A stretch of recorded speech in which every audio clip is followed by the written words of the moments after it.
Okay, so the NFL season is officially over. The regular season is officially over. We all know how the Lions ended it with a phenomenal victory over the Green Bay Packers, just sending us into what has to be the most exciting offseason that we've seen in Detroit history, where we have not only the confidence in a GM, the confidence in a head coach, but also good picks to work with. So naturally, I did what any Lions fan is going to do, and I started going and looking at the different mock drafts, and things got a little bit weird with the PFF mock draft, the Pro Football Focus, and I just kind of wanted to share that with you and see if you agree with what they have us picking for the Lions, and kind of go from there. There was a couple of other ones I looked at, but it's pretty obvious still at this point. PFF was close. I liked what they had to an extent.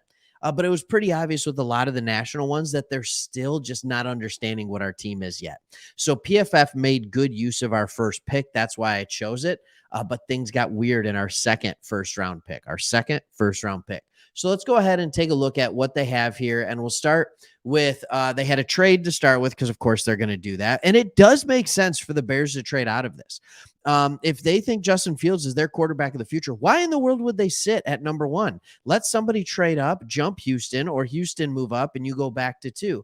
The Bears were just as good at two as at one, so they may as well use this for trade capital. So Bryce Young is going number one. The surprise is that Will Levis is going number two, and they're saying not a bad consolation prize. PFF views Levis as the second best quarterback at this point, period. And a lot of it has to do with arm talent.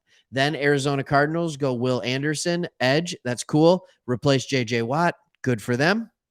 They have a lot of problems there. But then the Bears at 4 still get Jalen Carter. I saw a lot of other mock drafts that had Jalen Carter going to the Bears number one.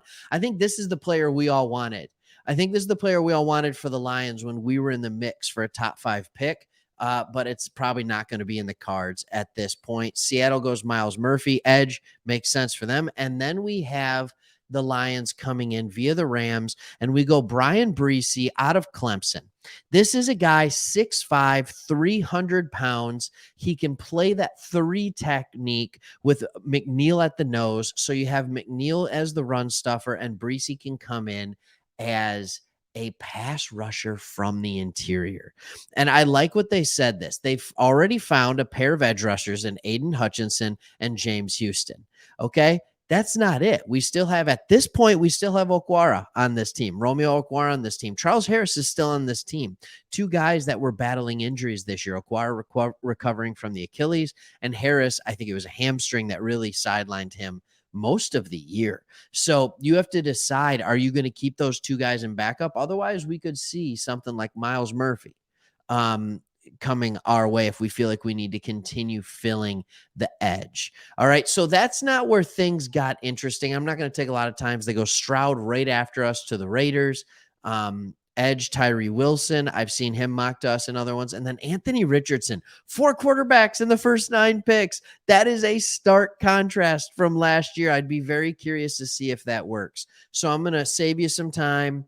And you get to see some names here, but we go and they have us at 18 going running back. We've told you to prepare for this.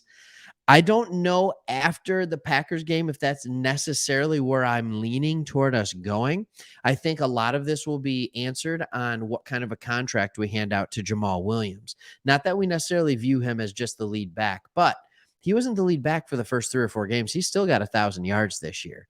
But here's what they have to say about it. The Lions have one of the best offensive lines in the NFL, and it could be intact for quite a while. That's true.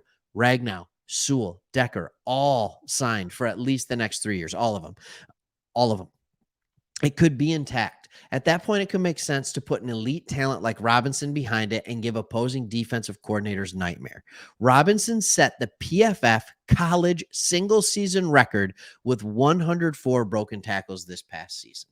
Okay, here's the thing about Bijan Robinson. They talk about how he's one of the most pure running backs to ever come out. And that's good. That's fine. That's kind of the conversation surrounding him. Does he have elite speed? I'm really interested to see what kind of numbers he does and if he's willing to run on a pro day. I have to dive into the film on him more. He struggled to an extent running around the defenses in the Big 12. With that being said, Big 12 is faster than I think most people think. I got to have a first look at that when Michigan played TCU in the national championship, my Wolverines, and against Ohio State when we had guys out in the open, they weren't caught. And those same players were getting caught by the TCU defenders. And I'm not saying that's the standard. Let's look at Malcolm Rodriguez. We saw him sixth round out of Oklahoma State. And it was just like, I don't know. Is he fast enough? Is he big enough? Is he this? Dude's fast. Like, and I think it helped you realize, and he didn't necessarily on tape. He looked good. He looked quick, but he didn't look like he had elite speed because there was a lot of speed on the field around him. I think the Big 12 kind of gets a bad rap. There's a lot of open field, open space, open air raid offenses and spreads and things like that. And I think sometimes it takes a bad rap that there's no speed. The Big 12 isn't necessarily struggling for speed. It's struggling in the trenches. That's why the SEC dominates the Big 12. That's why the SEC dominates everyone. So anyways, with a guy like Robinson, you have to ask yourself the question, and if he can be a top 5 running back in this league, is it worth that pick? We've seen what a good running game does for the Detroit Lions this year. We've seen what a good running game does for a quarterback like Jared Goff. Now, Goff has been playing well the back half of the season when our running game has been struggling a little bit. We had the Bears and the Packers. We ran the ball pretty effectively. But the 4 or 5 games before that, not so much. So would an elite running back help that? That's the question we have to ask ourselves. And would that be better than going after one of the other guys that are in this area, a corner like Cam Smith or Christian Gonzalez? Don't you think we need to go corner at some point here? Like, we're basically running out a bunch of fringe starting cornerbacks on our team, or what should clearly be backup corners. But they have Christian Gonzalez and Cam Smith going right before us. So then it's like, what do we do? Keely Ringo, man, has that guy dropped one game when he just got handled by Marvin Harrison Jr., which, by the way, a lot of people do. But that is an elite NFL caliber wide receiver. And Ringo looked bad against him. He looked bad against him. So Ringo might not be everything we thought he was. So I think the question is, do they have this right? Should the Lions go corner at 1 and then go D tackle at with their second pick in the first round? There's so many picks at play. Or does Brad Holmes trust his eye for a corner in the later rounds? I mean, Jerry Jacobs, undrafted. That worked out pretty well. AJ Parker, it didn't work out so well in year 2. Oruwariye, that wasn't a Brad Holmes pick. Round 5. Like, you look at these guys that have been playing corner for us, and then Okudah, the number 3 pick. So kind of I thought this got really interesting in the PFF's first mock because it's a first round pick and it's a running back. That is always going to be controversial. And I think you have about a 50-50 split in the Lions fan base on do we like that or not. And it would be more of those to be determined. If as long as we go defense in the second round with our 2 second round picks, I think people could stomach it. But if Bijan Robinson is as good as PFF says he is and those ratings say he is, it might be worth it with the 18th pick. All right, we'll see you on the next one. We got so much more draft talk coming up.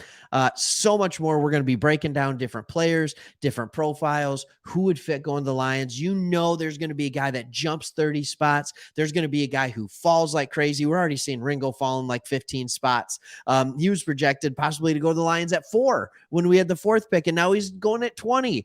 We have him on the board at 18, and they're still not picking him for us. So it's very interesting to see. There's going to be so much conversation, and not to mention free agency starting in 2 months, over a month before the draft even takes place.